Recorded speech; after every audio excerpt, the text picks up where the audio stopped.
हिंसा की कई तस्वीरें सामने आई।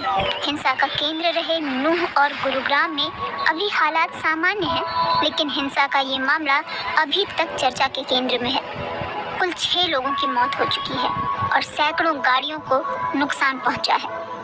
दुकानें लूट ली गई हैं, आगजनी की घटनाएं सामने आई हैं। ध्यान देने वाली बात यह है कि सांप्रदायिक हिंसा की ये घटनाएं देश की राजधानी दिल्ली के आसपास के इलाकों में हुई हैं, जहां अगले महीने G20 की शिखर वार्ता होनी है और इस वार्ता में दुनिया भर के शीर्ष नेता हिस्सा लेने वाले हैं। यहाँ तक कि गुरुग्राम में भी G20 की एक बैठक होनी है।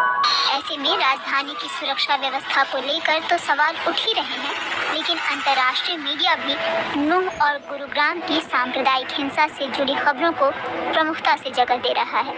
अमेरिकी अखबार न्यूयॉर्क टाइम्स ने बीते दिनों भारत में एक के बाद एक हुई सांप्रदायिक हिंसा पर 1 अगस्त को एक लेख प्रकाशित किया है। लेख का शीर्षक है, हिंदू राष्ट्रवादी नेताओं द्वारा शासित भारत में तेजी से बढ़ती सांप्रदायिक हिंसा। लेख में मणिपुर हिंसा से लेकर हरियाणा के नूह और गुरुग्राम की हिंसा का भी जिक्र है। साथ ही अखबार लिखता है कि प्रधानमंत्री मोदी के नेतृत्व वाले भारत से हिंसा की ऐसी तस्वीरें सामने आना शायद कोई असामान्य बात नहीं है, लेकिन ये खबरें ऐसे समय में आ रही हैं जब सितंबर में वहां G20 शिखर सम्मेलन की बैठक होनी है और भारत इसकी मेजबानी कर रहा है। अखबार ने आगे लिखा है कि इस बीच प्रधानमंत्री मोदी दुनिया भर में अर्थव्यवस्था केंद्रित भारत की विकास गाथा का प्रचार कर रहे हैं और उन्हें पेरिस और वॉशिंगटन में उनके नेतृत्व के लिए प्रशंसा भी मिली है।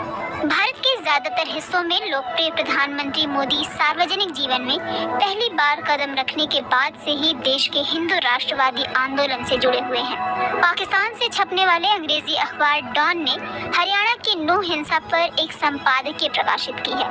अपने संपादकीय में अखबार लिखता है कि भारत अगले साल होने जा रहे आम चुनाव की तैयारी कर रहा है। ऐसे में कोई भी उम्मीद कर सकता है कि चुनावों में बीजेपी को बढ़ावा देने के लिए संघ परिवार संदिग्ध तरीके अपनाएगा। इन मामलों में संघ की सबसे सफल रणनीतियों में से एक है सांप्रदायिक हिंसा को हवा देना और बीजेपी के कट्टरपंथी मतदाताओं को आश्वस्त करना कि वो अल्पसंख्यकों खासकर मुसलमानों पर सख्त बनी हुई है। बीजेपी शासित हरियाणा में हाल में हुई हिंसक झड़पें इसी आजमाए जा चुके तौर तरीके का हिस्सा है। आगे नूह और गुरुग्राम की घटनाओं का जिक्र करते हुए अखबार ने लिखा है कि भारत के विपक्षी नेताओं ने इस बात को रेखांकित किया है कि जैसे जैसे चुनाव नजदीक आएंगे, बीजेपी वोट हासिल करने के लिए सांप्रदायिक हिंसा, नफरती भाषण और अल्पसंख्यकों को प्रलोभन देगी। समाचार एजेंसी रॉयटर्स और एसोसिएटेड प्रेस ने हरियाणा के नूह से वहां के जमीनी हालात की रिपोर्टें प्रकाशित की।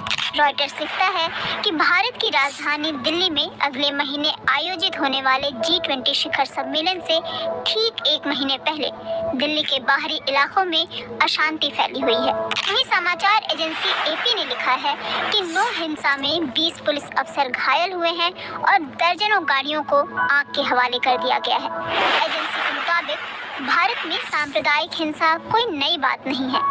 1947 में भारतीय उपमहाद्वीप के ब्रिटिश विभाजन के बाद से समय समय पर झड़पें होती रही हैं, लेकिन पर्यवेक्षकों का कहना है कि प्रधानमंत्री नरेंद्र मोदी की हिंदू राष्ट्रवादी सरकार के तहत धार्मिक ध्रुवीकरण बढ़ गया है, जिससे अल्पसंख्यकों के खिलाफ हिंसा के मामलों में बढ़ोतरी हुई है। तुर्की के सरकारी मीडिया TRT वर्ल्ड से बात करते हुए नूह और गुरुग्राम साथ ही पलवल के कई लोगों ने ये आरोप लगाया कि पुलिस मुस्लिम पुरुषों को उनके घरों से मनमाने ढंग से गिरफ्तार कर रही है।